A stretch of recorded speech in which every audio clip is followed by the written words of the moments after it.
सदगुरु कबीर साहिब की जय। धनी धर्मदास साहिब की जय। काशी लहर तारा धाम की जय। खरसिया गद्दी की जय। पंथ श्री गुरु साहिब की जय। पंथ श्री गुरु प्रकाश परिणाम साहिब की जय।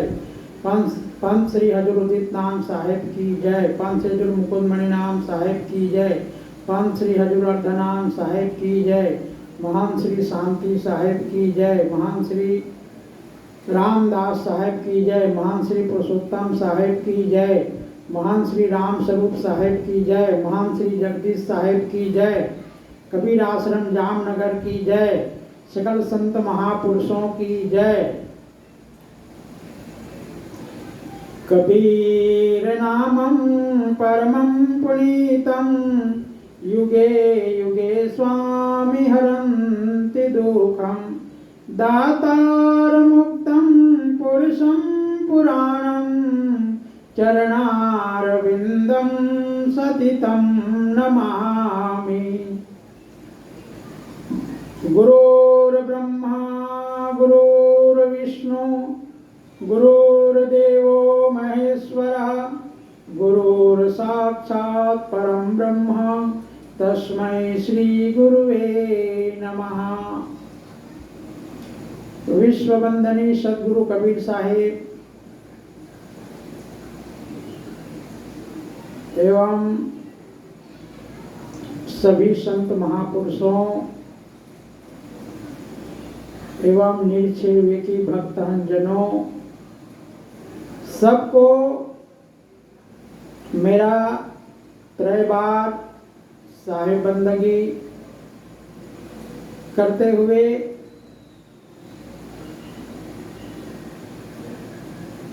सदगुरु कबीर साहिब के चरणारविंद में कोटि कोटि बंदगी करता हूँ।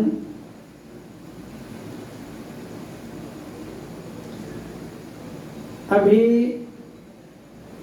अर्जुन दास जी साहेब हमसे यही पूछना चाह रहे हैं कि आपके जीवन में आपने जो संत महापुरुष गुरुजन जो साधना करते हैं तो वास्तव में वो स्पष्ट अनुभव होता है या नहीं। जो हुआ है तो उसको आप जो है किस प्रकार से संतों के संग में रहते हुए प्राप्त किए हैं ये जानना चाहते हैं। पहले ही मैं कह चुका हूँ कि जो व्यक्ति पाना चाहता है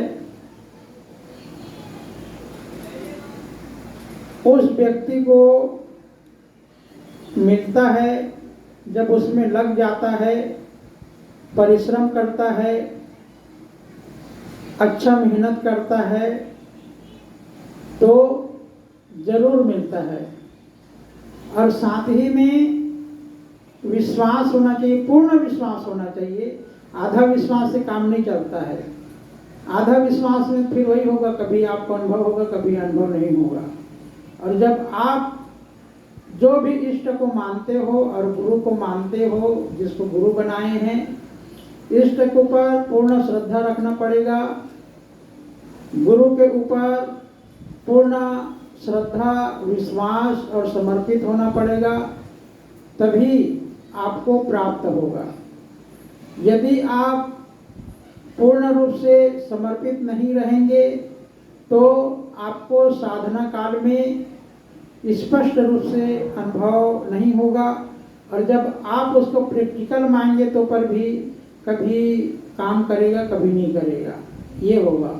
और यदि आप जो है साधना से पहले पूर्ण रूप से जान लीजिए जो शक्ति को आप पाना चाहते हैं उसके बारे में, और उस शक्ति का जो मंत्र होता है, जो शब्द होता है, उसको आप बढ़िया ढंग से कंठस्थ कर लीजिए, मन में बैठा लीजिए, हृदय में बैठा लीजिए।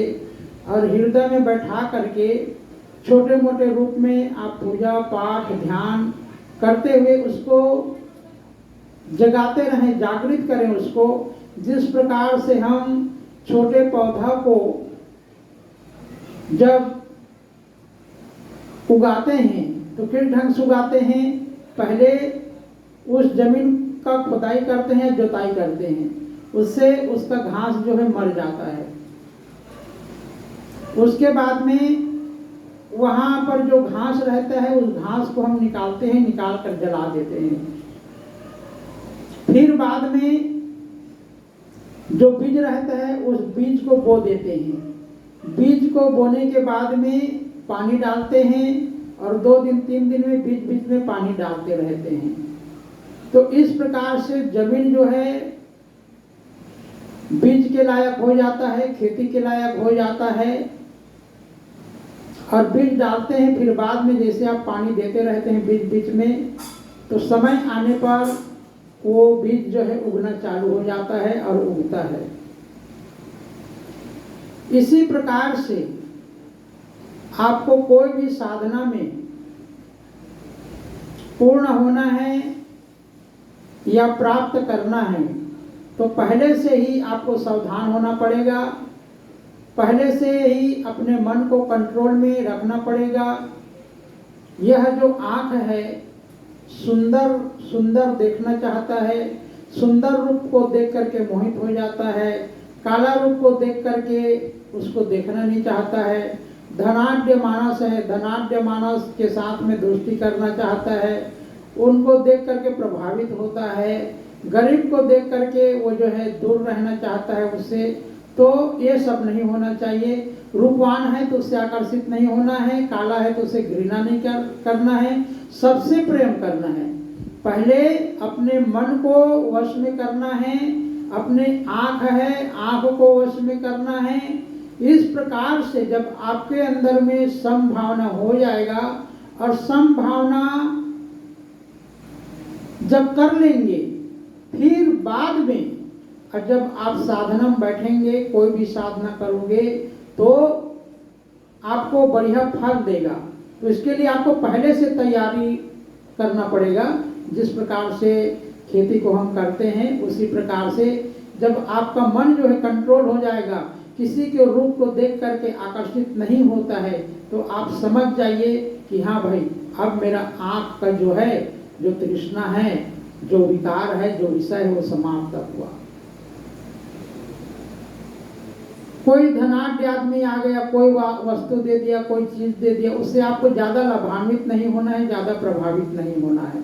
ठीक है उसका कर्म है देना, आप संत है आपको दे दिया, उससे भी बहुत ज्यादा प्रभावित नहीं होना है।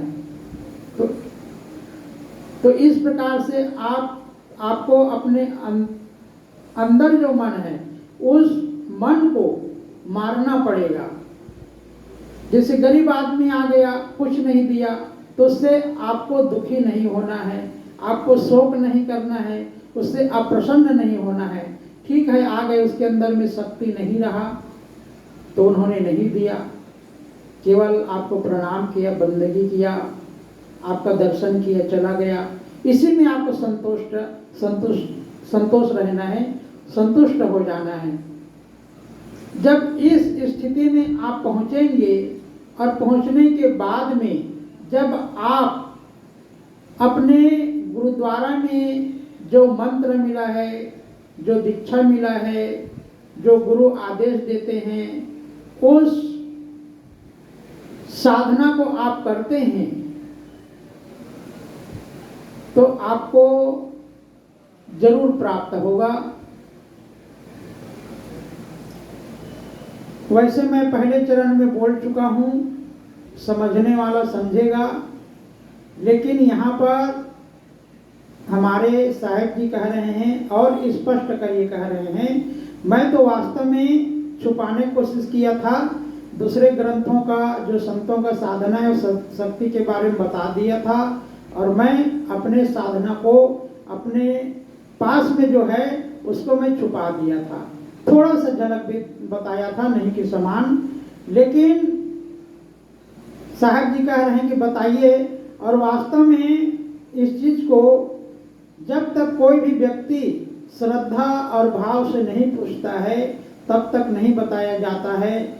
या अपना जो शरणागत शिष्य होता है उसको देना पड़ता है अंत समय, क्योंकि नहीं दोगे तो छूट जाएगा, चला जाएगा, किसी का नहीं होगा।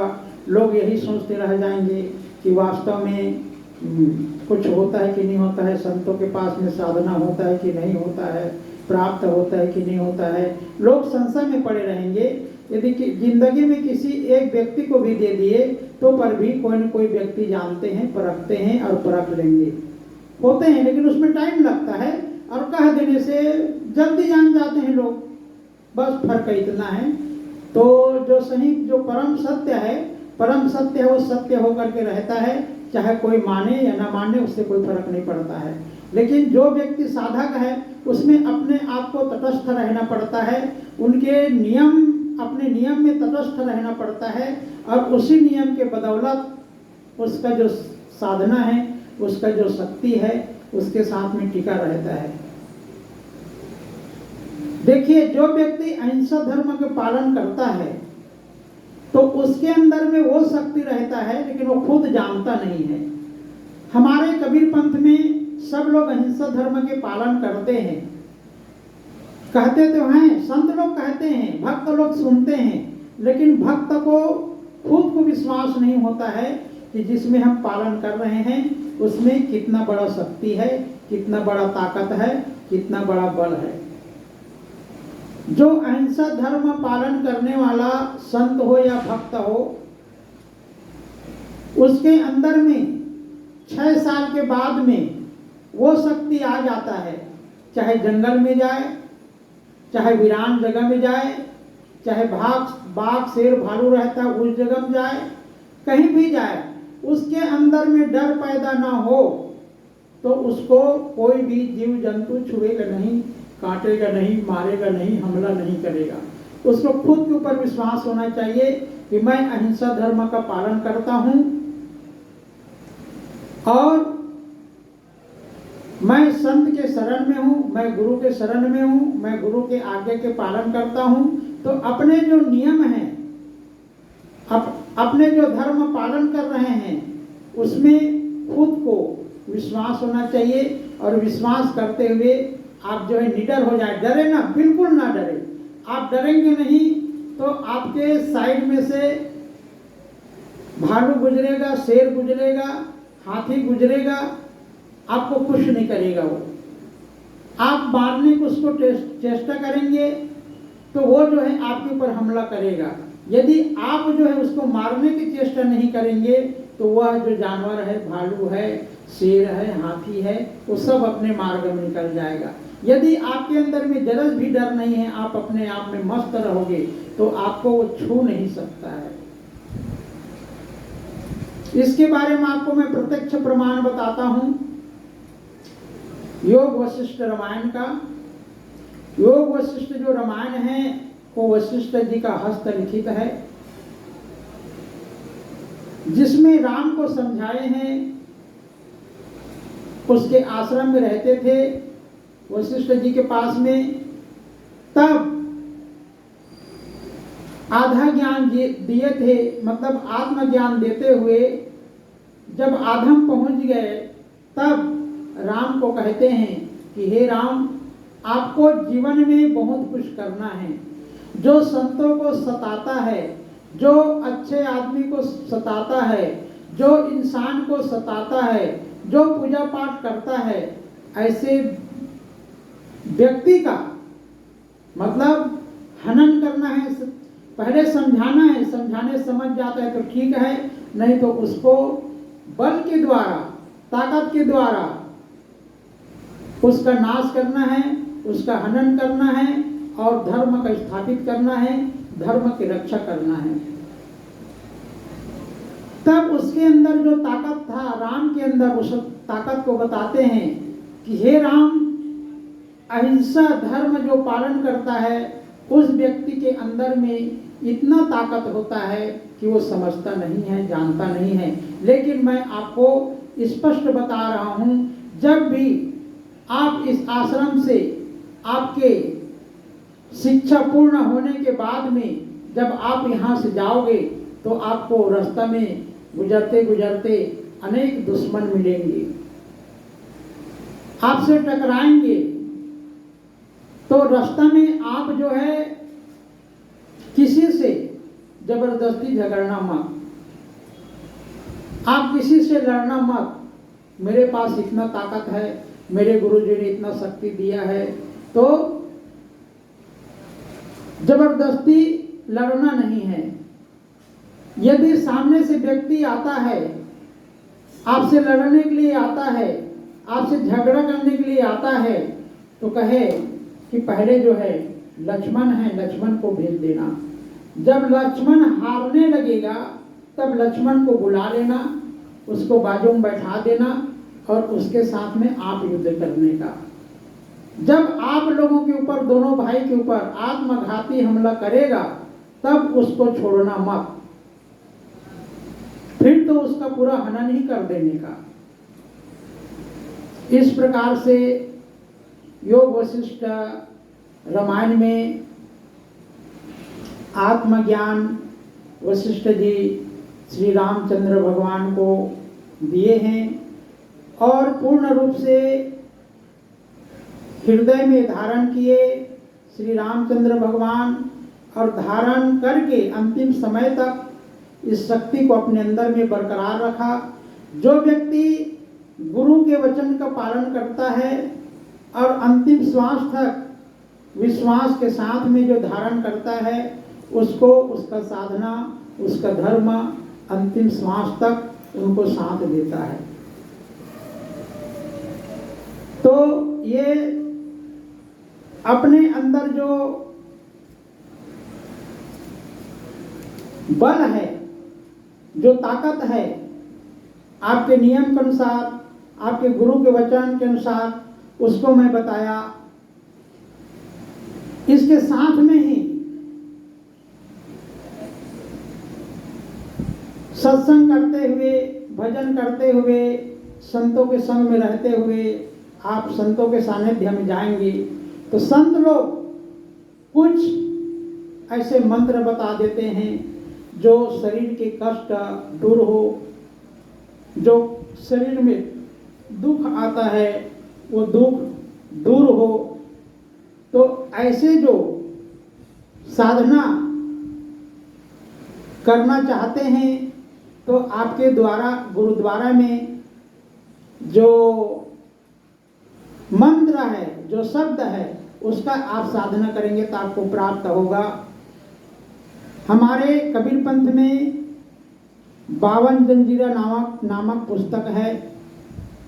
वो बहुत सात्विक साधना है। जो आपको पसंद आता है उस शब्द को आप पकड़ लीजिए, उस मंत्र को आप पकड़ लीजिए, आप कंठस्थ कर लीजिए और पहले कभी अगरबत्ती जला करके उसका जाप करें, कभी कलश जला करके उसका जाप करें, कभी एकांत में बैठ करके उसका जाप करें। इस प्रकार से करते रहोगे तो जिस प्रकार से हमने जमीन में बीज को बोया है उसी प्रकार से उस शब्द में वो शक्ति आ जाएगा, वो जागृत रहेगा, वो उग कर तैयार रहेगा। और जब आपको बढ़िया समय मिलता है, आप तटस्थ हो जाते हैं, आपका मन कहता है नहीं मुझे प्राप्त करना है, गुरु का शब्द जो है, गुरु का ताकत है, गुरु के जो शक्ति है उसको प्राप्त करना है, तब आप जो है आप तटस्थ हो जाइए। और तटस्थ होकर के गुरु परंपरा में जिस प्रकार से बताते हैं, गुरु परंपरा में जिस प्रकार से पूजा विधि करते हैं,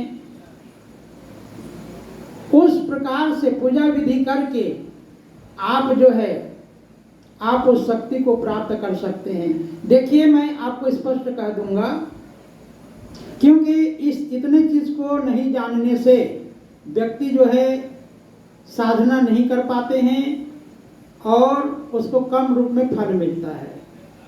क्योंकि गुरु पूजा पूर्ण नहीं करोगे तब तक आपको कोई भी मंत्र, कोई भी साधना का फल पूर्ण नहीं मिलेगा। पहले गुरु पूजा पूर्ण करना है। तो गुरु पूजा कैसे पूर्ण होगा? उसके लिए जिस विधि विधान के साथ में आपके गुरु परंपरा में पूजा करते हैं, ध्यान करते हैं, साधना करते हैं, तो उसको पहले दिन इस प्रकार से करना है। सबको बुलाना है, आमंत्रण देना है, उसमें भोजन प्रसाद बना दीजिए, लोगों को भोजन प्रसाद खिलाइए और प्रसाद बनाइए।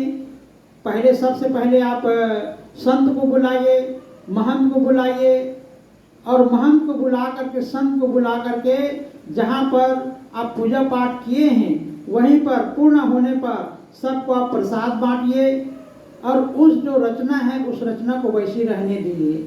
और वैसी रहेगा, वैसी रहने के बाद में फिर दूसरे दिन से आप केवल अकेला आप जो है उसी स्थल पर बैठ करके जितना भी आपको मंत्र याद है, जो मंत्र में आपको प्रेम है, जो साधना में आपको प्रेम है, उस साधना को वहीं पर बैठ करके करिए। ऐसे करते करते आप जो है रोज के एक टाइम ही भोजन प्रसाद पाना है। दोपहर में आप भोजन प्रसाद पा लीजिए पेट भर, और उसके बाद में आपको शाम को आपको कुछ भी नहीं खाना है। पीना है तो दूध बस पी लीजिए, दूध है तो, अब दूध नहीं है तो कोई बात नहीं, क्योंकि इस शरीर को दिन भर में कुछ भी हो, चाहे रस हो, चाहे दूध हो, चाहे अन्न हो, एक टाइम चाहिए।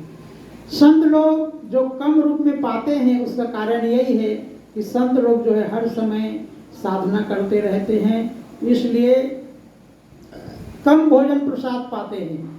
घर गृहस्थी में 3 टाइम खाते हैं, सुबह में नाश्ता करेंगे, दोपहर को भोजन करेंगे, रात्रि को भोजन करेंगे, इस प्रकार से 3 टाइम हो जाता है। और संत लोग जो है 12 बजे एक बार भोजन प्रसाद पाएंगे और उसके बाद में शाम को ब्यारू करते हैं।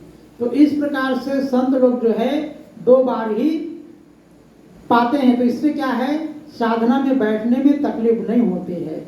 जितना शरीर को ताकत चाहिए उतना अपने अन्न के द्वारा मिल जाता है, भोजन प्रसाद के द्वारा मिल जाता है। ये साधारण दशा है 2 बार खाना। जब आपको साधना करना है और संतों के शक्ति को पाना है, इष्ट के शक्ति को पाना है, तो आपको केवल 1 बार भोजन करना है, और 1 बार भोजन करके आप जो है फिर साधना में लगे रहिए।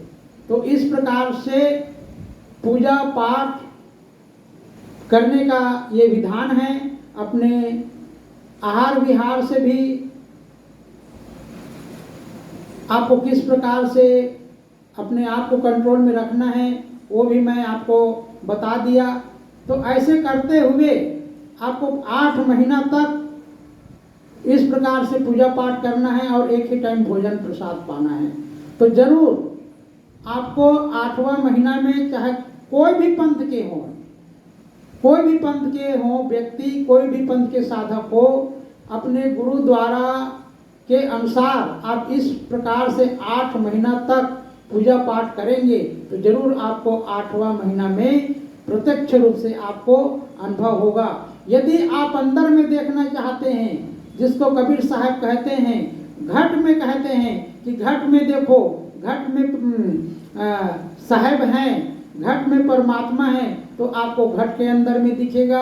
और यदि आप बाहर देखना चाहते हैं, इस नज़र में देखना चाहते हैं, जैसे आपके अंदर में तमन्ना है, आपकी इच्छा है, तो आपको बाहर में भी दिख सकता है। इसमें दोनों आप कहाँ देखना चाहते हो, तो इसको कहा गया है। तो कबीर साहब एक साखी में बोलते हैं, जल प्रमाणे माछली, फूल प्रमाणे सुगंधी, जाको जैसा गुरु मिला ताको तैसा बुद्धि।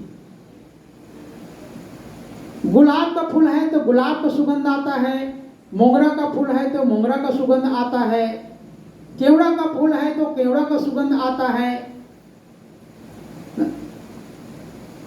इस प्रकार से जैसा फूल है वैसा सुगंध आता है।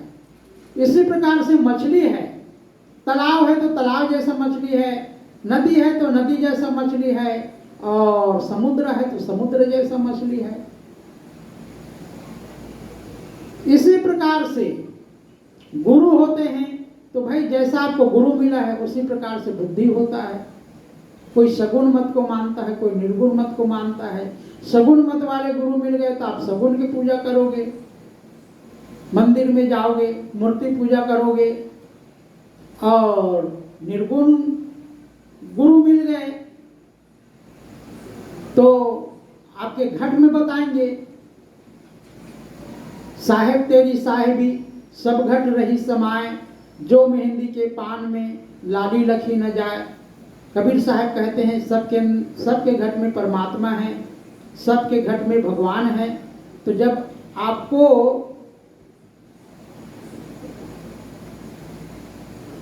निर्गुण गुरु मिल जाएंगे, जो निर्गुण को लखाने वाले गुरु मिल जाएंगे,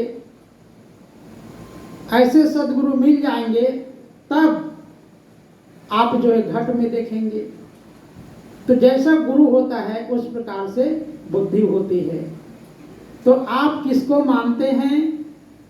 सगुण मत के अनुसार आपके विचार है, या फिर आप जो है जो निर्गुणवादी संत हैं उनके अनुसार आपका विचार है। जैसा विचार है वैसा आप साधना कर सकते हैं और आपको मिलेगा। बात इतना है कि आपके मेहनत के ऊपर है। इसी साधना को आप जो है, इसी शक्ति को आप जो है 8 महीना में प्राप्त कर सकते हो, और इसी शक्ति को आपको 8 वर्ष लग जाएगा।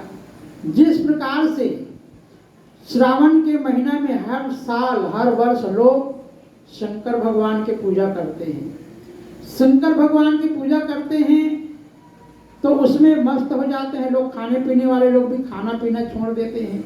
हाँ, जो मांस खाते हैं, मछली खाते हैं, अंडा खाते हैं, दारू पीते हैं, वो सब छोड़ देते हैं। वो कहते हैं कि भाई हमको 1 महीना तक नहीं खाना है। बिल्कुल सही है, ये होना चाहिए। जब कोई भी साधना हो आप करोगे तो ये सब व्यसन नहीं होना चाहिए, व्यसन है ये। जब ये सब व्यसन आपका छूट जाएगा और ये सब व्यसन को आप छोड़ करके कोई भी इष्ट का आप जो साधना करेंगे तो आपको मिलेगा। और यदि आप जो है ये सब सारी चीजें खाओगे, पियोगे और करोगे तो आपको जितना मिलना चाहिए उतना नहीं मिलेगा। तो लोग श्रावण महीना में पूरा 1 महीना तक पूजा करते हैं, शंकर भगवान के मंदिर में जाते हैं, जल चढ़ाते हैं, दूध चढ़ाते हैं, बेलपत्र चढ़ाते हैं, फूल चढ़ाते हैं, इस प्रकार से पूजा करते हैं। तो ऐसे पूजा करते रहने से आपको कितने साल में? 8 साल लग जाएगा। तो 8वां साल में आपको अनुभव होगा कि हाँ मुझे कुछ दे रहे हैं, कुछ मुझे मिल रहा है, आपको प्रत्यक्ष अनुभव होगा। लेकिन उसी चीज को आप जो है लगातार आप करेंगे तो लगातार करेंगे तो आपको जो है 8 महीना में ही, 8वां महीना में जरूर आपको अनुभव होगा। लेकिन क्या है, नहीं कर पाते हैं, सोचते रहते हैं कितने लोग जो है करूं या ना करूं, मिलेगा या नहीं मिलेगा। लेकिन मैं अपने बात कहता हूं, मैं तो जब से संत के संग में लगा हूं और संत के शरण में आया हूं, तब से मैं यही चाहता था कि कोई संत जो है मुझे कोई साधना करने के लिए कहे, कोई मंत्र बता दे, कोई शब्द बता दे, ये जिज्ञासा रखता था। लेकिन हमारे यहाँ क्या है, संत लोग जो है विश्वास करते हैं। कोई भी संत आते हैं, साधक आते हैं, भक्त हैं, उनके ऊपर विश्वास करते हैं, हम कर हैं सो करेंगे। तो मैं देखता रहा, सुनता रहा। अब संत लोग तो कहते थे, बताते थे, लेकिन ऐसे करो करके स्पष्ट कोई संत नहीं कहे। लेकिन मैं अपने अनुभव से, अपने श्रद्धा से, जैसे जो भी ग्रंथ मिलता संतों को पूछता कि भाई इस प्रकार से ग्रंथ और ऐसे शब्द साधना करने के लिए कौन सा ग्रंथ है, तो कोई महात्मा बता देते थे। तो उसको मैं पाने की इच्छा रखता था, ढूंढता था और मिल जाता था। और उसमें से जो मुझे मिलता था उसको मैं जो है उसमें ढूंढ करके अपने लायक को अपने पास में रख लेता था, नोट कर लेता था, और नोट करके फिर उसको मैं कंठस्थ करता था। और कंठस्थ करने के बाद में धीरे धीरे जो है कभी कभी अगरबत्ती जला करके, कभी कलश जला करके, कभी बगैर अगरबत्ती जलाए, बगैर कलश जलाए, जैसे समय मिलता था वैसे जो है बीच बीच में अपना साधना करता रहता था। तो जब मुझे समय मिला, पूरे साधु जीवन में रहते हुए देखिए, पूरे साधु जीवन में भी ऐसे समय मिलना भी मुश्किल हो जाता है। आप करना चाहोगे तो पर भी आपको लोग करने नहीं देते हैं, ऐसे समय होता है। तो मैं तो ढूंढता रहा समय, ऐसे लोगों ने नहीं कहा, जहाँ करना चाहता था तो लोग कहता था तो करने नहीं देते थे। क्या साधना करोगे, कैसे करोगे, क्या करोगे, करके क्या करोगे, ये सब बातें करते थे। तो जब अपने को ऐसे समय आया, जब हम खुद स्वतंत्र हो गए, स्वतंत्र होने के बाद में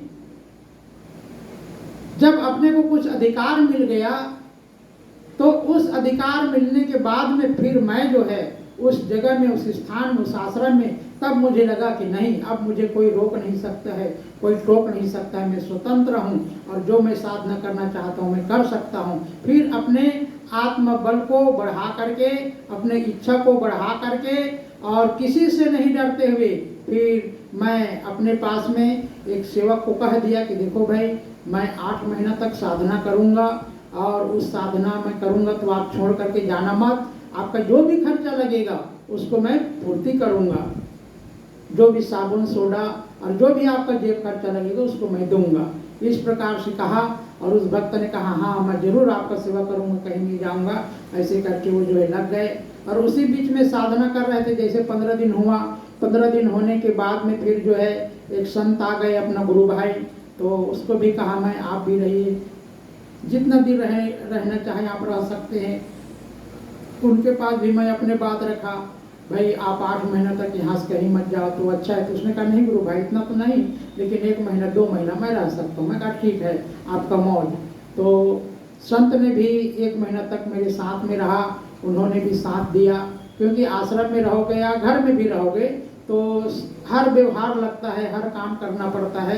तो जब साधना क्षेत्र में जाओगे तब जो है उसके लिए कम से कम एक व्यक्ति आपके लिए सेवा के लिए होना चाहिए। और जहाँ पर साधना स्थल है वहाँ पर आपके सेवा करने वाले हैं वो, और आपके सिवा 2 के सिवा तीसरा व्यक्ति को जाना नहीं चाहिए।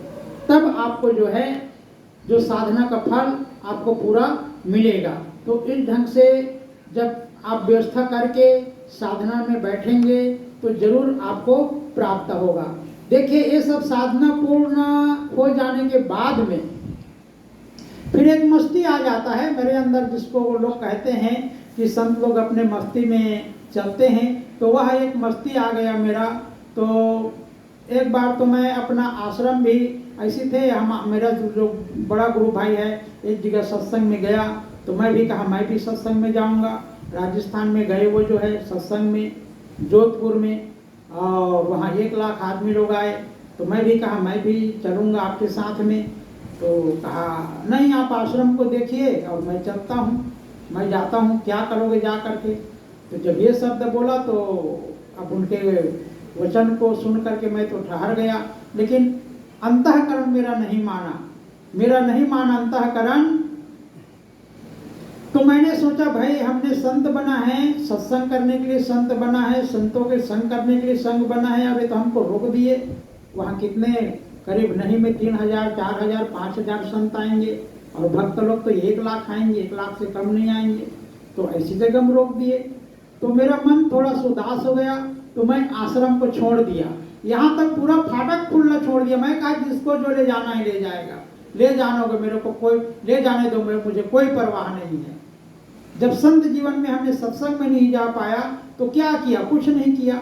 मैं भी 2 कपड़ा लिया, एक पहनने का जो पहना था, धोती पहना था और एक झब्बा पहना था, और एक इस प्रकार से एक कपड़ा था।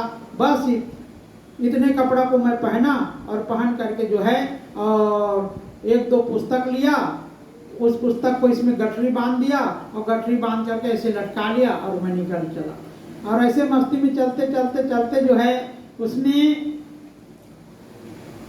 फिर जहाँ रात होता था, जहाँ शाम होता था, जहाँ दोपहर होता था, मंदिर देखता था तो मंदिर में जो है दोपहर में जाकर भोजन प्रसाद पा लेता था। थोड़ा 1 घंटा आराम करता था। आराम करने के बाद में फिर आगे निकल पड़ता था। जहाँ शाम होता था, शाम जहाँ होता वहीं पर मैं सो जाता। देखता गांव है या मंदिर है या कोई पूछता तो भोजन प्रसाद पा लेता था, नहीं तो पानी पी करके कहीं भी नदी, तालाब, सरोवर, नल से पानी पी करके सो जाता था।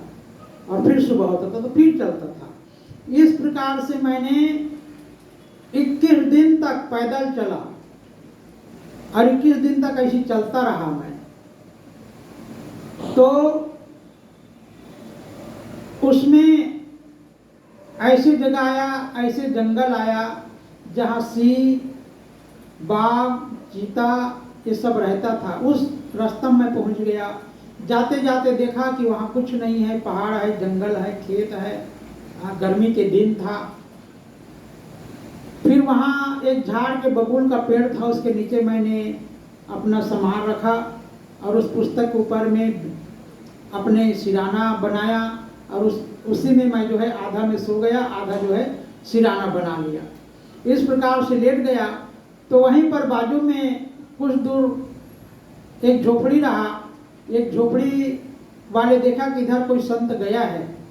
उसके भाई ने देखा था मुझे जाते उस रास्ता में, तो कहा कि इधर बापू गए लेकिन लौटा नहीं, इधर तो जंगल है, कहाँ गए होंगे, जाओ तो देखो। तो उस व्यक्ति ने आया तो मैं झाड़ के नीचे बैठा था। शाम हो चुका था, 7:30 हो गया था। तो पूछा कि बापू आप क्या खाओगे? तो मैं कहा आप जो भी लाओ। तो पहले उन्होंने कहा आप चाय पियोगे? तो हम कहा पिला दीजिए। मैं कहा चाय से पहले आप पानी लाइए। तो एक हंडा में पानी लाया, एक गिलास लाया, ढक करके पानी लाया। बहुत बढ़िया आदमी था, सूझबूझ अच्छा था उनका। संतों की सेवा कैसे करना चाहिए उसको मालूम था। जब गर्म पानी लाया तो ढक करके लाया, उसमें एक गिलास लाया, कहे लो बापू पानी। तो मैं उस पानी को पिया और पी करके बैठ गया। अब कहे आप क्या पियोगे, चाय पियोगे? तो मैं कहा हाँ। तो कहे बापू थोड़ा देर बाद तो भोजन का टाइम हो जाएगा, भोजन प्रसाद लोगे, तो अभी चाय ठीक नहीं। हम कहा बहुत बढ़िया। फिर जैसे 10-20 मिनट हुआ, 20 मिनट के बाद में वो बना कर ले आया। रोटला लाया और भरता लाया। अब बनाकर फिर एक रोटला और भरता हमने खाया, पेट भर पानी पिया। बाद में फिर पूछता है बापू क्या लोगे? हम कहें अब तब आप भोजन प्रसाद तो पवा दिया, और क्या पाएंगे, बहुत है। तो कहे बापू आप दूध पियोगे? तो हम कहे आपकी इच्छा है तो लेते आओ। फिर उन्होंने इतने बड़े कटोरी में एक कटोरी भर करके दूध लाया और हमने दूध पिया और दूध पी करके जो है वहीं पर लेट गया। जैसे हमने वहां पर देखा कि बैठा था, बैठे बैठे देखा तो वहां पर करीब 8-10 सिंह का टोली निकला। मैं बैठे बैठे देख रहा हूं, वो सिंह भी मुझे देख रहा है। तो मेरे अंदर हुआ कि सिंह जा रहा है, लेकिन बैठे बैठे मेरे अंदर में यही हुआ कि तू शेर है तो मैं भी शेर हूं, मैं भी बैठा हूं यहाँ पर, तू चल रहा है मैं बैठा हूं। बस यही हुआ, डर जरा भी पैदा नहीं हुआ कि वो मेरे को मार देगा, आ जाएगा, मेरे को खा जाएगा। सभी शेर मेरे तरफ देखते गए, अपना रास्ता चलते गया, लेकिन मेरे अंदर डर नहीं उत्पन्न हुआ, क्योंकि जो मैं योग वशिष्ठ रामायण में पढ़ा था वो मेरे हृदय में बस चुका था। आज से मैं करीब 15 साल हो गया है इस वाक्य को मैं पढ़ा था। जो अहिंसा धर्म को पालन करते हैं तो वो कहीं पर भी चला जाए, कितने भी बिहड़ जंगल में चले जाए, कितने भी बिहड़ में निवास करे, कोई भी जंगली जानवर आए, उसके अंदर यदि डर पैदा नहीं होता है तो उसको जरा भी आंच नहीं आएगा। तो बस वही वाक्य में मैं टिका हुआ था और आज भी मेरा मन जो है उसमें तटस्थ है। मैं कहीं भी जाता हूँ मैं डरता नहीं हूँ, कौन आ रहा है कौन जा रहा है, जिस कार्य से मैं जाऊँगा बस वही मेरा लक्ष्य रहेगा। मेरा विचार में कौन क्या कह रहा है, क्या देख रहे हैं, ये सब नहीं होता है मन में। तो एक साधक के अंदर में यही होना चाहिए, हम जिस लक्ष्य में हैं उसी लक्ष्य में रहें। और यदि आपका लक्ष्य में ही मन है तो आपको कोई डिगा नहीं सकता है, जगत में कोई हरा नहीं सकता है। ये अपने साधना का बल है। तो मैं आपको कह देता हूं इस उस मंत्र के बारे में उस दिन भी मैं बोला था और आज भी मैं बोल रहा हूँ, क्योंकि उस दिन जो पहले चरण में बताया हूँ, मैं स्पष्ट कह रहा हूँ कि उसमें कहा गया है कि छिपाना चाहिए, जब तक उसका लेने वाला ना हो तब तक किसी को नहीं बताना चाहिए, उसमें स्पष्ट लिखा है। तो उस दिन मैं स्पष्ट ज़्यादा नहीं किया, उसको मैं छुपा करके रखा। दूसरे शास्त्र, दूसरे ग्रंथ के जो संत ने साधना किया है उससे जो मंत्र शक्ति है, मिलता जुलता है, तक शक्ति है, ताकत है, तो उसको मैंने बता दिया। और अपने जो साधना है उसको मैं बहुत थोड़ा रखा था। तो वो शक्ति के बारे में मैं बता देता हूँ, क्योंकि जो समझेगा और जो मानेगा, जो विश्वास करेगा और जो ढूंढेगा उसको मिलेगा। क्योंकि वो जो मंत्र है वो एक जगह मंत्र मिलेगा और एक जगह विधि मिलेगा, दोनों आपको एक जगह नहीं मिलेगा। क्योंकि जो पा जाता है वो परम सत्य होता है, उसके साथ में जो चाहेगा, जो करना चाहे वो चीज, वो हर चीज वो कर सकता है, उसके अंदर में वो ताकत आ जाता है, जिसको हम भगवान कहते हैं। तो भगवान लोगों ने भी ऐसी शक्ति प्राप्त किए थे, इसीलिए भगवान किसी से नहीं डरते थे और लोग उनके चरण पूजा करते थे। आज संत महात्मा, कई संत महात्मा पास में होता है जो लोग बताते नहीं हैं, लेकिन उनके पास में भगवान की तरह ताकत होता है, शक्ति होता है। इसीलिए कहते हैं कि भेष में भगवान होता है। तो जो व्यक्ति भेष में भगवान है करके मानते हैं और श्रद्धा रखते रहते हैं, तो ऐसे व्यक्ति कभी न कभी ऐसे संत के पास जाते हैं, मात्र दर्शन मात्र से उनके पास में उनके जो इच्छा है वो पूर्ण होने लगता है। दर्शन करना है लेकिन कर्म अपने को करना है, कार्य अपने को करना है। तो हम उसमें अपने को उसमें सफलता मिलता जाता है। आप पीछे नहीं होगे उस संत के दर्शन करने के बाद में। तो ऐसे मंत्र है, तो वह जो मंत्र है उसको कहते हैं, शास्त्रीय नाम है उसको त्रैलोक्य विद्या कहते हैं। त्रैलोक्य विद्या इसलिए बोलते हैं कि आप तीनों लोक में जाओगे, कहीं भी जाओगे तो आप हारोगे नहीं, कोई भी कार्य करने के लिए जाओगे तो आप हारोगे नहीं, इसलिए उसको त्रैलोक्य विद्या कहा जाता है। उसको साधारण नाम है, उसको पंचम मंत्र कहा जाता है। पंचम मंत्र इसलिए कहते हैं कि कोई संत जो है उस ताकत के बल पर वो आकाश गमन करते हैं, यानी वो उड़ करके जाते हैं, इसलिए उसको पंचम मंत्र कहा जाता है। तो उसका कार्य अलग अलग है कि जिस दिन साधना करोगे, उसका जिस दिन पूर्ण होने वाला रहेगा, ये जाप करने से पहले उस मंत्र के आप कौन सी शक्ति को प्राप्त करोगे उसको निश्चय करना पड़ता है। तो ये मंत्र जो है दो कार्य करती है, एक संसार के कार्य करती है और एक जो है पर्सनल आपका। तो आप अपना काम करवाना चाहते हो कि दुनिया के काम के हित के लिए आप करना चाहते हो, तो आपके ऊपर है। जैसे आप उड़ करके जाना चाहोगे तो आपका केवल अकेला काम होगा, और यदि आप दुनिया के कल्याण और हित चाहते हैं तो उसमें क्या होगा मैं आपको बता देता हूं। किसी को सांप काट दिया, आपको दर्शन करेंगे और आप उसके ऊपर दृष्टि डालोगे, मात्र 2 मिनट आप उसके ऊपर दृष्टि डालोगे तो 2 मिनट के बाद में उसका जहर जो है अपने आप उतरना चालू हो जाएगा। ये वो मंत्र का ताकत है, शक्ति है। और कोई भी दुखी व्यक्ति जो रोगी व्यक्ति आपके पास में आएंगे, दर्शन कर रहे हैं और कहेंगे हे संत जी मेरा रोग जो है दूर हो जाए। तो दर्शन करने के बाद में जैसे महात्मा भक्त जो है अपना घर में जाएगा, अपने गांव में जाएगा, उसके बाद धीरे धीरे उसका रोग ठीक होना चालू होगा और वो जो है पूर्ण ठीक हो जाएगा। कोई पढ़ा लिखा आदमी है जिसको नौकरी नहीं मिल रहा है, नौकरी चाहते हैं, वो आपके पास में आ गया, दर्शन किया, आपके पास बोलता नहीं है, मन ही मन कहता है हे संत जी आपका मैं दर्शन करने आया हूँ और मेरा मनोकामना पूर्ण हो जाए, मेरे को नौकरी मिल जाए। तो धीरे धीरे जो है साल भर या 6 महीना में जो है 6 महीना बाद में ज़्यादा से ज़्यादा 2 साल लगेगा, लेकिन उसको नौकरी तो मिल जाएगा ही। मतलब इस साधना करने के बाद में ये ताकत हो जाता है। और यदि व्यक्ति के पास में जो दर्शन करने के लिए आया है उसके पास धन है, दौलत है, गाड़ी है, बंगला है, बेटी है, बेटा है, सारी चीजें हैं, आपके पास दर्शन करने आया और कुछ नहीं मांगता है, मात्र आपका वो दर्शन करता है, तो उसको बगैर मांगे जो है उसका कल्याण होगा, उसका मोक्ष होगा, उसको मोक्ष की प्राप्ति होगा। तो ऐसी साधना है। तो इसके लिए जो है साधक अपने मन को, अपने इंद्रियों को बड़े काबू में रखता है और काबू में रख करके अपने आप को साधना में जीवन जीते हुए जब इस ढंग से उसका जीवन होता है तो खुद साधक का भी कल्याण होता है और आने वाले व्यक्ति का भी कल्याण होता है। तो इस तरह लोक विद्या में दो प्रकार से यह मंत्र जो है कार्य करती है। तो अपने आप में निश्चित करना पड़ता है, तो आप जगत हित के लिए करना चाहते हो या अपने खुद के काम करवाना चाहते हो, तो इस प्रकार से है।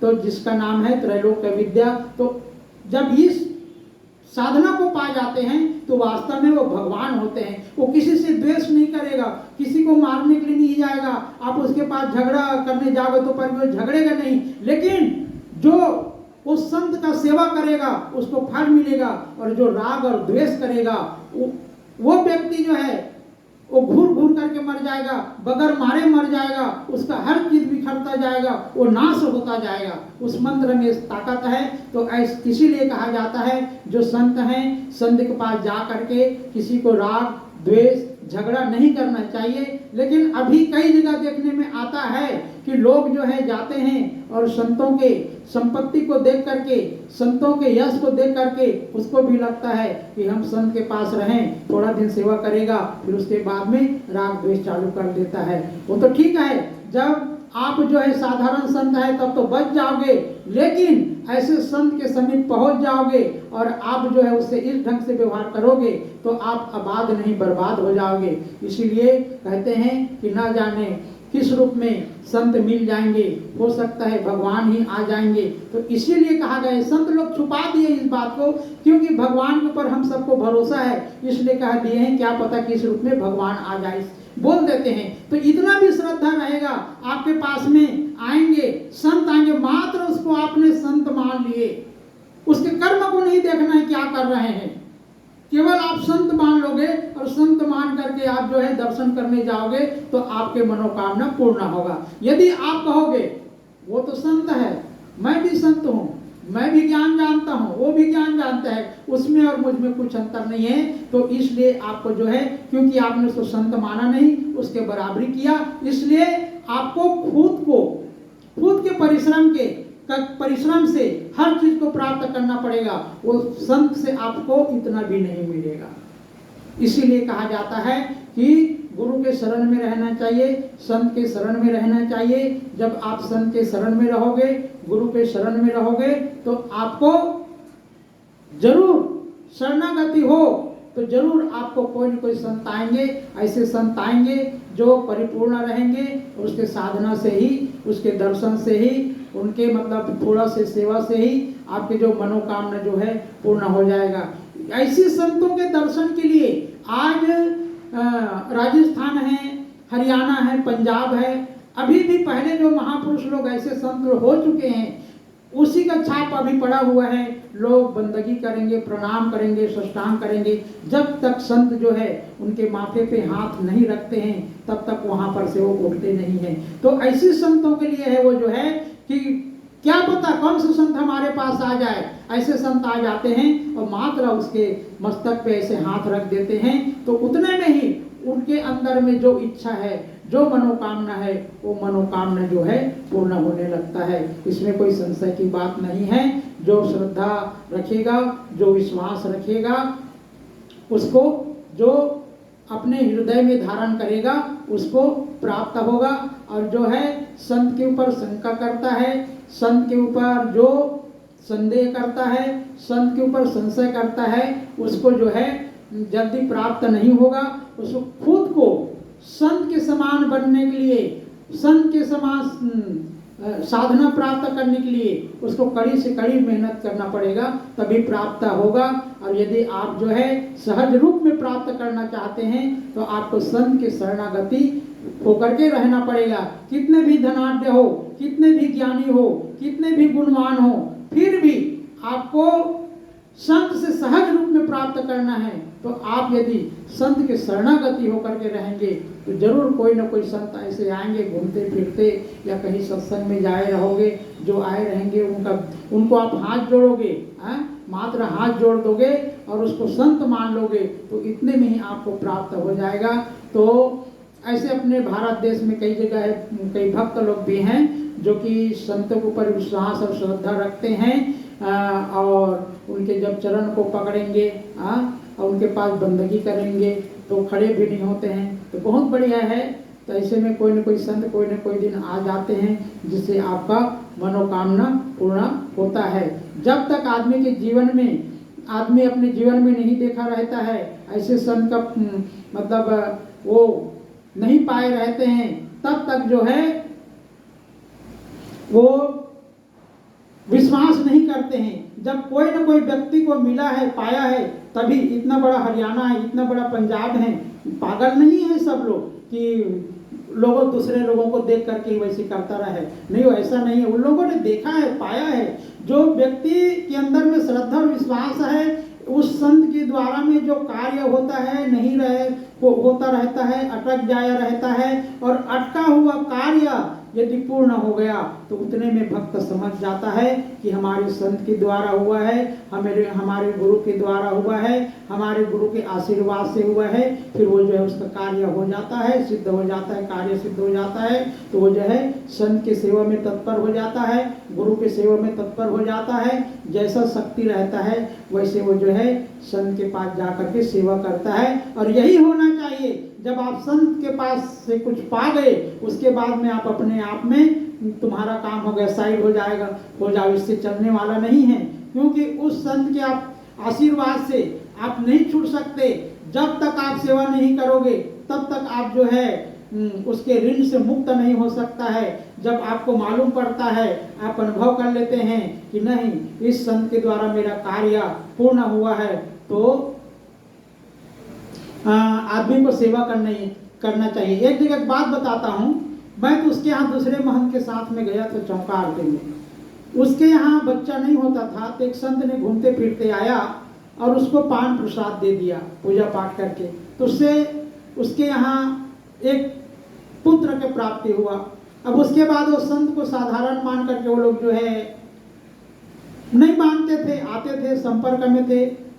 जब लड़का 2 साल के हुआ तब उस लड़का को जिसके प्रसाद से वो बच्चा का पैदा हुआ है, जो बच्चा पैदा हुआ है, उसको तकलीफ होता था। कभी कभी इतना जबरदस्त हाथ पैर में दर्द होता था कि ठीक नहीं होता था, कितना दवा खाना ले जाते थे। तो हम लोग गए तो रखा मेरे पास में बात की, साहब जी बच्चा को हाथ पैर बहुत दर्द होता है, बात क्या है। तो मैंने विचार किया, तो विचार में आया कि ये बच्चा का जन्म कोई संत के प्रसाद से इसका जन्म हुआ है, और ये जो तकलीफ हो रहा है उसी कारण से हुआ है कि वो संत को ये लोग संत नहीं मान रहे हैं, एक साधारण संत है करके उसको अपने विचार में रखते नहीं हैं, और इसी कारण से ये बच्चा को तकलीफ हो रहा है। तो ये सब होता है। इसलिए मैं कहता हूँ कि कोई भी चीज आपको प्राप्त हो गया संत के द्वारा, तो उसके बदले में जिस संत के द्वारा आपका कार्य हुआ है उस संत के सेवा करना चाहिए। बोलो सदगुरु कबीर साहेब की जय। साहेब जी, जैसे अभी आप बोले कि किसी का मतलब पुत्र नहीं था तो संत के द्वारा मतलब पुत्र हो गया, तो क्या संतों के पास ऐसा कुछ है जिसके गोद भरा नहीं है तो उसका गोद भी भर जाए, ऐसा कुछ आशीर्वाद रहता है संतों के पास? हाँ, ऐसे भी साधना है जो त्रैलोक के विद्या है। वो उस साधना का जो संत ने साधना किया है तो उसका मात्र दर्शन करेंगे तो दर्शन करने मात्र से ही जो उसके अंदर में इच्छा है वो पूर्ण हो जाएगा। इसमें दो मत की बात नहीं है। और जैसे कि उससे कार्य नहीं हो रहा है, यदि उसके अंदर में कमी आ जाएगा, ये संत नहीं, उसको पास में जा रहा है, संत नहीं मानेगा, अपने केवल कार्य को सिद्ध करना चाहेगा, तो इससे उसको पुत्र प्राप्ति होने वाला नहीं, उसको नहीं मिलेगा, क्योंकि आपने उसको संत जो है माना नहीं। तो उसके लिए आपको निवेदन करना पड़ेगा संत के पास में कि संत जी आप जो है आपके पास आप कुछ जानते हैं तो हमको दीजिए। तब वो संत जो है जो भी जानते होंगे, दवा हो या फिर कुछ प्रसाद है, प्रसाद मात्र पूजा पाठ करके प्रसाद देते हैं, उसमें भी हो जाता है। तो इस प्रकार से हो सकता है। यदि आपके शरीर में रोग है तो संत जो है, जो आपके शरीर में कमी रहेगा उस प्रकार से दवा बताएंगे, उस प्रकार से भी हो सकता है। तो इसमें मेरा एक अनुभव है, मैं आपको बता रहा हूँ। एक लड़की या एक लड़का होकर के जो बंद हो जाता है, वो एक प्रकार के शारीरिक रोग के कारण से है जो कि बंद हो जाता है, और वो जो है इसका दवा इंग्लिश दवा में नहीं है। इसके बारे में एक अमेरिका के बहुत बड़े डॉक्टर ने बहुत खोज किया, लेकिन उन्होंने नहीं पाया। तो हमारे भारत देश में अपने ऋषि मुनियों के पास में वो चीज़ है, और मुझे अपने संत जीवन में इसका अनुभव हुआ है। और कबीर साहब जो है मुझे आशीर्वाद के रूप में इस दवा को मुझे दिए हैं, वरदान के रूप में, और जिसका एक लड़की या एक लड़का होकर के बंद हो गया है। तो उस औषधि को मैं जो है जंगल में जा कर के लाता हूँ, और ला करके जो है मात्र 15 दिन का कोर्स है, पति पत्नी दोनों को खिलाना पड़ेगा उस दवा को, और जैसे वो खाएंगे उसके बाद में उसको जो है पुत्र रत्न की प्राप्ति हो जाता है। एक बार की बात है, एक दो लोग मेरे ध्यान में था, तो मैं मध्य प्रदेश गया था, वहाँ जंगल गया, तो जंगल में घूमते फिरते उस दवा को देख लिया कि ये है, तो वहाँ से उसको मैं खोद करके ले आया, जल्दी नहीं मिलता करके। तो उस दवा को मैं गुजरात ला रहा था, तो गुजरात लाते लाते जो है वहीं भ्रमण करने लगा। छत्तीसगढ़ में एक भक्त के यहाँ गया, तो लोग अपने दुख सुनाए। किसी ने कहा कि साहब जी प्रसाद देते हैं, उससे आपको जो है पुत्र प्राप्ति हो जाएगा। तो आकर के निवेदन किए कि साहब जी आप मेरे ऊपर दया करिए ना। तो मैं कहा बोलो क्या दया करूं? तो कहे कि साहब मेरे एक लड़की है, और एक लड़की जो है 14 साल की हो गई है, और दूसरा जो है पुत्र और नहीं हो रहा है। तो हमारी यही इच्छा है कि हमको पुत्र की प्राप्ति हो।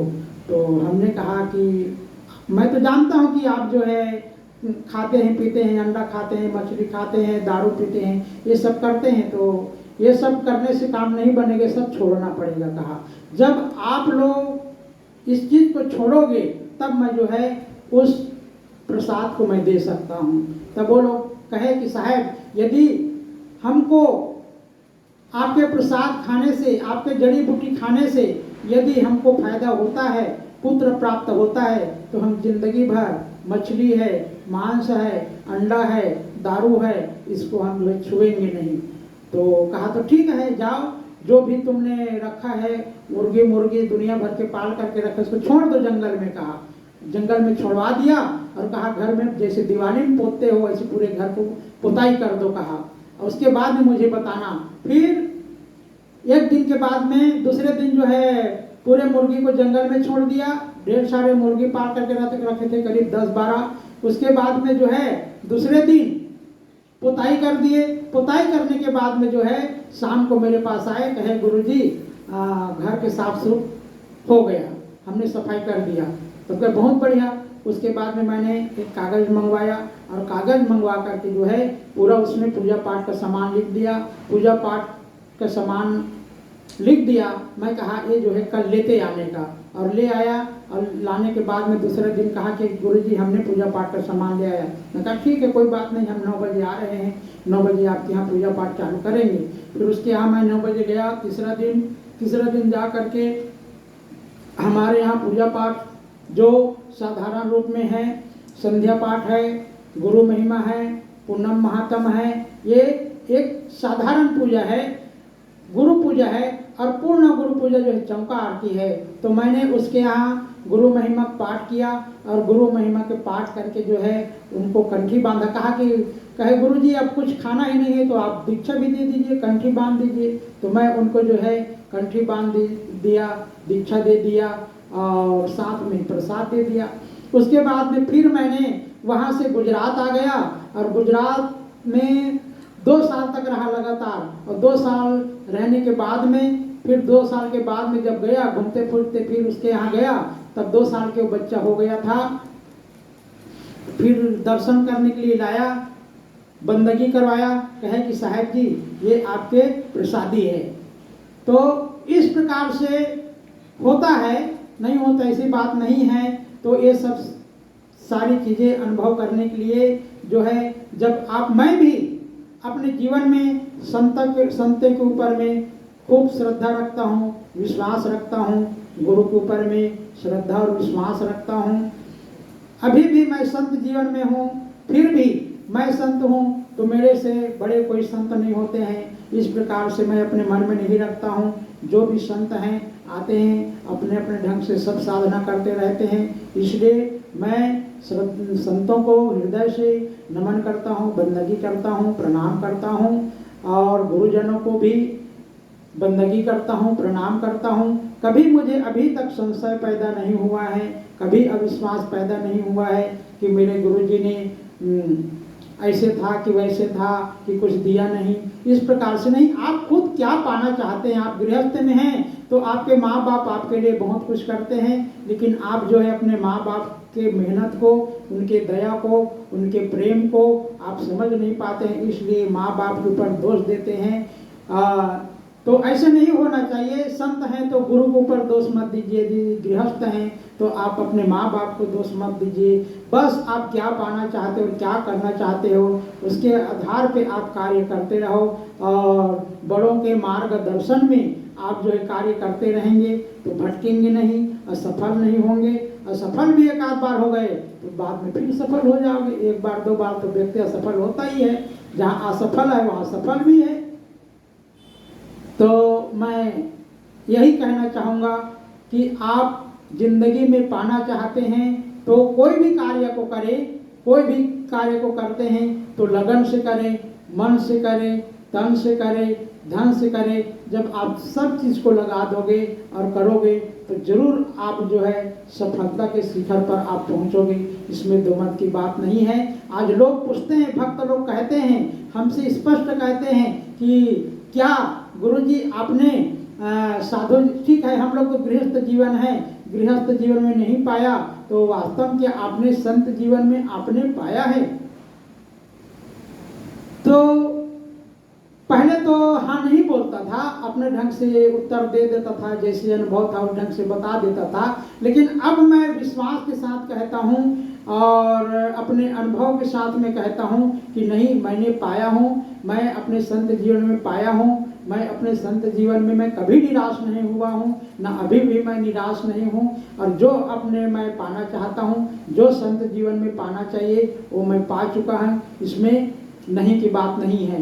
क्योंकि जब आप पाने के लिए, जब आप उसमें डूब जाओगे, आप मरने से नहीं डरोगे, तब आपको जो है साहेब तब आपको देखेंगे, तब वो आपके साथ में रहेंगे। यदि आप मरने से डरते हो, हाँ, आप डूबने से डरते हो, तो आपको कैसे मिल सकता है?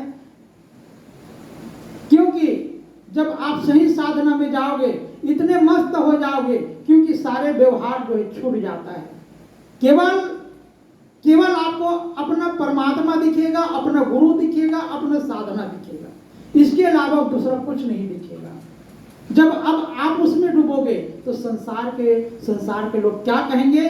आपको पागल कहेंगे कि तो पागल हो गया, इसका दिमाग खराब हो गया, कहेंगे इसका दिमाग अपसेट हो गया कहेंगे। तो आपको स्वीकार करना पड़ेगा, आप उसको स्वीकार कर लीजिए। ठीक है, आप उसको जवाब मत दीजिए, आप कह दीजिए, बोलते भी हो तो हाँ कह देना कि मैं पागल हूँ, मेरा दिमाग अपसेट है, मेरा दिमाग काम नहीं करता है। बस वो कहता है ना, तो अपने गुरु को याद कर लेना, अपने इष्ट को याद कर लेना, देखो प्रभु मुझे क्या कह रहे हैं। बस अपने प्रभु को इतने कहोगे, वो प्रभु आपको सुनेंगे, आपके परमात्मा सुनेंगे, आपके साहेब सुनेंगे, आपके गुरु सुनेंगे, भले दुनिया जो भी कहेंगे। और दुनिया में जो लोग नहीं देखे हैं उस चीज को आप देखते रहेंगे, और उस चीज को आप जो है बाद में कहेंगे। इसी को कबीर साहब कहते हैं, गूंगा ज्ञान विज्ञान प्रकाशे वाणी अनहद बोले। यह शब्द जो है बीजक में है। जब एक कहते हैं, अवधू कुदरत की गति न्यारी, अवधू कुदरत की गति न्यारी, रंग के निवाज करे वही राजा, भूपति करे भिखारी, अवधू कुदरत की गति न्यारी। यहाँ पर सदगुरु कबीर साहब अवधूत किसको कहते हैं? जो साधक अपने साधना में पूर्ण हो गया है, और जिसको हम कहते हैं सत्संग में सुनते हैं, कथा में सुनते हैं, उसको उन्होंने अपने घट में देखा है, इस नजरों में देखा है, उस संत को कबीर साहब अवधूत कहते हैं, उसको अवधूत कहते हैं। तो उसको कह रहे हैं, उसको कह रहे हैं कि हे अवधूत, जिसने देखा है उसको कह रहे हैं। इस संसार में जो कुदरत है उसके लीला कैसा है। तो गूंगा ज्ञान विज्ञान प्रकाश है, वाणी अनहद बोले। जब संत अपने आप में मस्त रहता है और डूब जाता है तो किसी से बोलता नहीं है, और जिस दिन बोलेगा उस दिन ऐसे बात कहेगा कि दुनिया के जो व्यक्ति है वो नहीं कहता है। उस बात को वो जो है, उस रहस्य को वो संत जो है, वो साधक जो है, गूंगा मतलब एक साधक जो साधना में डूब चुका है, जो दुनिया के लिए पागल हो गया है, दुनिया के लिए अपसेट माइंड वाला हो गया है, जिसका माइंड खराब हो गया है, जिसको दुनिया कहते हैं, वो व्यक्ति जब बोलेगा तो अनहद वाणी बोलेगा। तो जब आप जो है, जब उसमें डूब जाएंगे तब जो है इस चीज को पाएंगे, और बाद में आप इस चीज को कह सकते हैं। और जो पा लिया है उसको कबीर साहब जो है अवधूत कहते हैं, अवधूत कहते हैं। इस नाम से सदगुरु कबीर साहब भी जग में संबोधन किए हैं। बोलो सदगुरु कबीर साहेब की जय, धनी धर्मदास साहेब की जय। साहेब जी, हम जानना चाहेंगे कि जैसे आप इतने सारे चीज़ें जो रहस्य जो बताए हैं, तो थोड़ा से एक और चीज़ है जो मैं आपसे पूछना चाहूँगा। लोगों को यह वीडियो जो देखकर मालूम चले कि हाँ साहेब जी के पास ये है। जैसे साहेब जी, आप इतने देर से जो चीज़ हम लोग को बता रहे हैं, तो थोड़ा सा और बताइए। जैसे किसी भी प्रकार की बीमारी है, तो ऐसा कौन कौन सा बीमारी है जो जिसको आप अपने तपस्या के दम पर जो है आप उसको सही कर सकते हैं? बताइए साहेब जी, थोड़ा कष्ट करिए। अब इसमें ऐसा है, इसको कहा नहीं जाता है जो नहीं, बीमारी का नाम बस हाँ, हाँ, बीमारी का नाम आपको बता देता हूँ। मेरे पास जो है अपने साधना के बल पर के केवल खुजली को छोड़ करके, खुजली को छोड़ करके हर बीमारी ठीक हो जाएगा। जैसे और खुजली ठीक नहीं भी होगा, अपने साधना के बल पर ठीक नहीं होगा, तो उसको मैं जो है दवा दे करके ठीक कर सकता हूँ। जैसे बीमारी का नाम बता दीजिए, कौन कौन सा बीमारी? अब नाम में तो सभी आ गए, मात्र कैंसर को छोड़, कैंसर और जो है आपका खुजली जो है, दोनों छोड़ करके ठीक नहीं होगा, बाकी हर रोग ठीक होगा।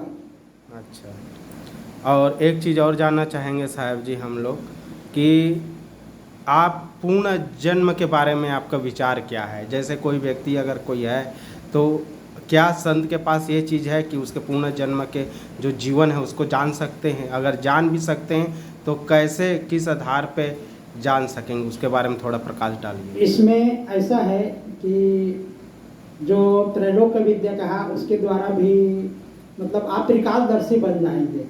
आप कोई भी, आपके सामने कोई भी व्यक्ति आ करके अपने पूर्व जन्म के बारे में पूछेंगे तो आप बता सकते हैं। इसमें दो मत की बात नहीं है, या इसके द्वारा नहीं, आपके अच्छा संस्कार है, आपने पूर्व जन्म में बहुत धार्मिक कार्यक्रम किए हैं, आप संतों के सेवा किए हैं, तो आपके ऐसे संत हैं, जो पहुंचा हुआ संत है, जो त्रिकालदर्शी संत हैं, वो आपको कह दे कि आपके पूर्व जन्म के बारे में बता दे, तो आपको भी अनुभव हो जाएगा। यदि एक बार कहते हैं कि आप जो है इस जन्म में थे, इसलिए उस जैसे संत कहेंगे वैसे आपने स्वीकार कर लिया, तो आपको खुद पूर्व जन्म के बारे में आपको आभास होने लगेगा। जैसे साहब जी अभी आपने कहा कि हम खुजली और कैंसर को छोड़कर हम हर बीमारी का इलाज कर सकते हैं, वैसा ही हम एक चीज़ और आपसे जानना चाहेंगे कि मान लिए जाए किसी को अगर अपने जन्म या अपने जन्म पूर्ण जन्म में हम कौन से जन्म हैं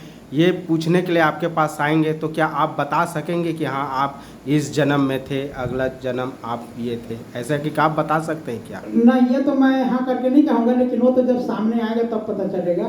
नहीं, वो तो हम जान सामने रहे हैं, जब आएंगे और पूछेंगे तब उसको कहा जाएगा। अभी तो मैं वही चीज़ है कि हाँ आपने बताया ना कि हाँ मैं नहीं, मैं अपने से हाँ नहीं कहूँगा, अपने से हाँ नहीं मतलब कहूँगा। जिसके अंदर में जिज्ञासा होगा जानने का, अगर वो मन से आएगा जानने का, तो आप बता सकते हैं। हाँ, वो आएंगे तो जब पूछेंगे तब उसका उत्तर दिया जाएगा। अच्छा, ठीक है साहब जी, बहुत बहुत धन्यवाद आपको। आप इतने सारे जानकारी हम लोगों को दिया। अब मुझे आशा है कि यह जो वीडियो है जो कोई भी देखेंगे वो सबको आप जो बारे में बताए हैं उससे लाभ ज़रूर होगा और आपसे ज़रूर मिलना चाहेंगे, मैं यही आशा करता हूं। और बहुत ही सुंदर लगा साहब जी, बहुत बहुत धन्यवाद आपको। हमारे जो विचार आपने जो रखा, हमारे बातों को ग्रहण कर आपने स्वीकार कर अपने इतने बड़ी बहुमूल्य चीज़ों को, अमृत के समान को हम लोग को आपने जो दिया, वो चीज़ बहुत हम लोग के लिए मायने रखता है।